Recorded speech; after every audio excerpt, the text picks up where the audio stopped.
26% सुभद्रा हिताधिकारी को upskilling training दे उद्योगी करेंगे सरकार 21 रु 35 वर्ष पर्यंत हिताधिकारी को कार्यक्रम में सामिल एथिसह केंद्र सरकार सेल्फ हेल्प उद्योगी योजन प्रतिवर्ष लक्षे महिला सामिल सुभद्रा स्किलिंग कार्यक्रम में आईआईएम द्वारा 26% हिताधिकारी चिन्हट होती जो मान पाखे विभिन्न दक्षता रही से अधिक तालीम दे उद्योगी भाव या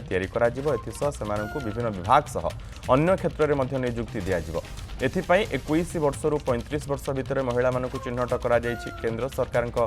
सेल्फ हेल्प उद्योगी कार्यक्रम में प्रति वर्ष 1 लाख महिला सामिल हेबे। यह कार्यक्रम में सबु विभाग समन्वय रखी काम करेंगे।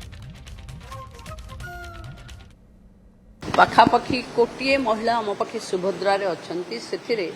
21 वर्ष रु ऊर्ध्व 35 वर्ष पर्यंत जो महिला माने अछंती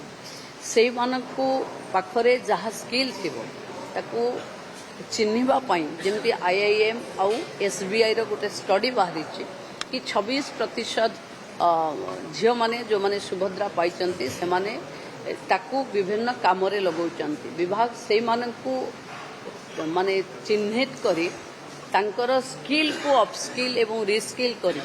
सेमानंकु केमती नियुक्ति प्रक्रिया रे माने एंटरप्रेन्योरशिप दब तापाई चिंता करुच्ची एवं केंद्र सरकार जो सी करिसंती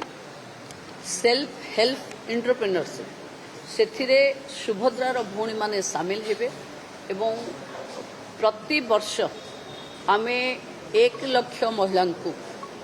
सेथिरे सामिल करी तांकु आत्मनिर्भर करी गढ़ी तोलिबा बा एंटरप्रेन्योरशिप करिबा।